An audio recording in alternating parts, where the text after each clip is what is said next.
I love sequels in like a conceptual, abstract way.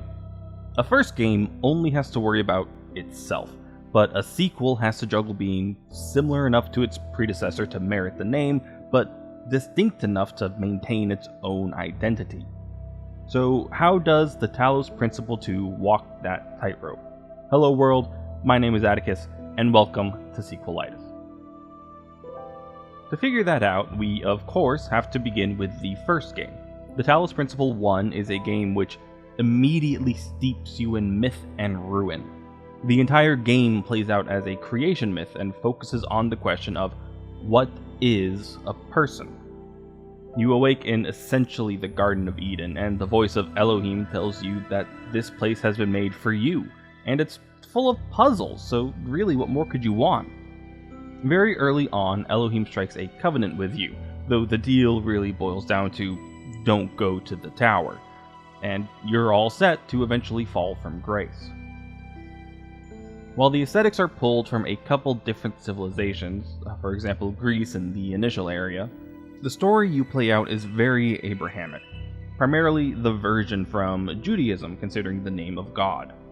If you're unfamiliar or it's just been a minute, the Garden of Eden is an etiological myth about the creation of man. It goes, at least in the version I'm familiar with, like this. God creates man, just one, his name is Adam. But because he looks so sad and lonely, God takes one of Adam's ribs and creates a woman to keep him company. Her name is Eve, or Hawa if you're more familiar with this tale from Islam. God tells the two of them that the whole of the Garden of Eden is theirs to enjoy however they will. All they gotta do is not eat the fruit from the tree of knowledge of good and evil. Easy peasy. At some point, a serpent, who I believe is Satan in disguise, convinces Eve to eat one of those forbidden fruits, and she gets Adam on board for the plan, and they have themselves a snack. As its name would suggest, the fruit imparts knowledge of good and evil, and they realize that they've been naked all this time. So they grab some leaves and cover up. God comes to check up on his two favorite creations and realizes that they broke their covenant, and now mankind is marred with the original sin and we have to live on Earth, which is distinctly not paradise. A lot of the Talos Principle plays out exactly like that. We even have a snake named Milton, a library assistant you speak to through the use of these terminals that pop up every so often. Despite the fact that our orders are to avoid the tower rather than not eat of the fruit from the tree of knowledge of good and evil, the serpent still gets to benefit from that connection by lying in wait within the archives of the entirety of human knowledge at the time of the archive's construction. And considering we're the ones who listen to the snake, that means we play the role of Eve/Hawa more than we portray Adam.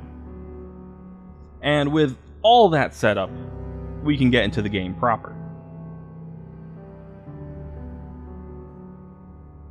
I find the Talos Principle to be my kind of puzzle game, in that the puzzles are just difficult enough that I feel clever when I solve them, but not too difficult that I end up stumped and feeling like a fool.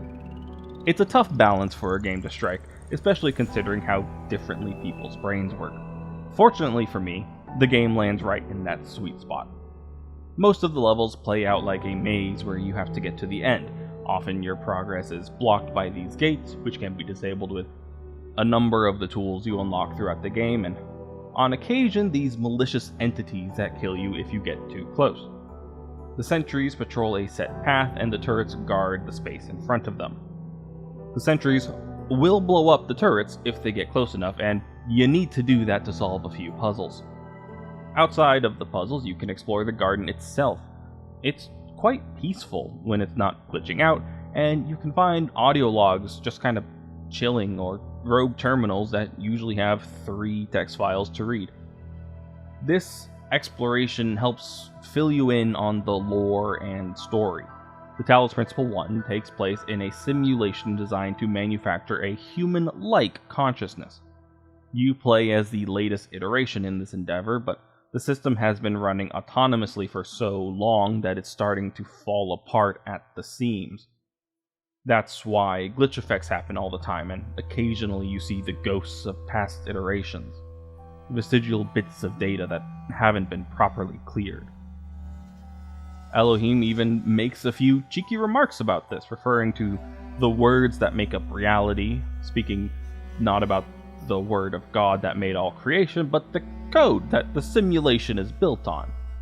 The further you get, the more obvious he gets with it, until sometime in the third world he announces that the words that began the World War initiate program. The reason that this simulation has been running for so long with no maintenance, and why it was even built in the first place, is that climate change melted some Arctic permafrost and released a virus that wiped out all of humanity. But not before they had the time to get this plan going and compile the archive. It's a real last-ditch effort. Humans won't survive, but perhaps humanity will. Another little detail back in the garden is that the different iterations are able to communicate, sometimes with each other, but primarily the future generations, by leaving writings on the walls. Every so often you'll come across a QR code on the wall, and if you look at it, you'll get a translation. And if you don't, you probably have to translate it yourself for a star puzzle. Some of the most difficult in the game. Reading these will let you follow the journey of previous entities that attempted these puzzles. There are some who venerate Elohim to the point they don't even try to leave, and one who doubts everything to the extent that they glitch out of bounds and are sent to jail. As you travel alone through the garden, it is heartening to see these relics of past existence, even as they begin to drop off one by one. The end of the game sees you defy Elohim and ascend the tower. Your defiance, the proof of your humanity, as at the top, your consciousness is uploaded into a physical body, and you step out into the real world. The simulation crumbling to nothing as you do. The second game takes place a good deal after the first. Your character from the first game has made new people, and those beings have gone on to make even more. At some point, your Talos Principle 1 character, often referred to as the Founder, stated that 1,000 people would be a good number to get to, and then they disappeared. Your new character is the lucky 1,000th being and is regularly called 1K, which is a pretty good name, honestly. After the disappearance of the Founder, the idea of creating 1,000 people became mythologized as the goal, and the Founder has become some kind of divine being, infallible and unknowable, at least to the people made after their disappearance. Coming into this game, having played the first one, does make you some kind of alpha and omega, but it also means you remember all the puzzles that gave you a hard time, and telling Satan to get bent. My character from the first game may have successfully qualified as one of Elohim's messengers and escaped the simulation, but they were far from infallible and certainly not divine. It's strange to step into this world and see how you're remembered. The story sees a strange entity form in the sky and crash your birth party, calling itself Atlas to continue with the Greek mythology and directing you all to the plot, an island vaguely near New Jerusalem, the name of the city the Founder founded, where puzzles have sprouted up out of nothing. After the first game's creation myth, we get to explore the real world, alongside other beings. A handful of people are selected to go to the island and see what's going on, and as a fresh set of eyes unbiased by the mythos that New Jerusalem has built up, you are selected to go with them.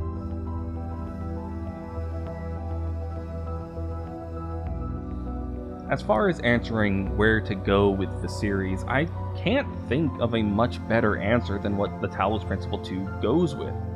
Gameplay remains largely the same, puzzle solving interspersed with philosophical musings, this time on what it means to be a community, what roles faith and skepticism play, and things of that nature. On my first playthrough, I felt that the puzzles were probably similar in quality, but after going back and replaying the first game, I do think that 2 has the better puzzles by far, and it brings a number of quality of life features like being able to keep the connections when moving connectors.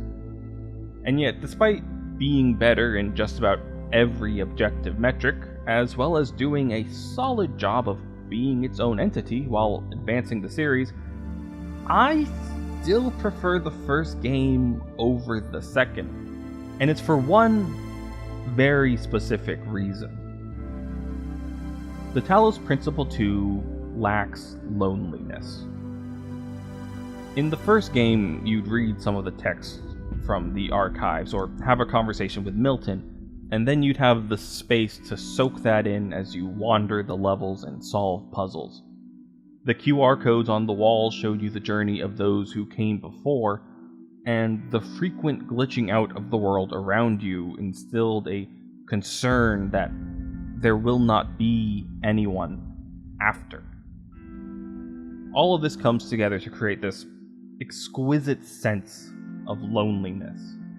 Even with the voice in the sky, the snake in the machine, the various voice recordings left about by the woman who led the creation of the simulation, and by extension you, and the relics of your predecessors. You are the only one in this world who is like yourself. And for most of the game, you feel very much like the last of your kind. Depending on how policy advances in the second game, you may still be the last of your kind, but you are certainly not alone. There's always at least 3 people wandering near you to talk to about what's going on in the story. It makes sense, and it is a good change of pace, but in this single regard, the Talos Principle 2 fell short of its predecessor. It just happened to be the part that had stuck with me the most. Ultimately, the Talos Principle 2 does a stellar job as a sequel. It cements the series, and while I can't imagine what direction a third title might take, I'd be excited if one were announced. I have been Atticus, and thank you for participating.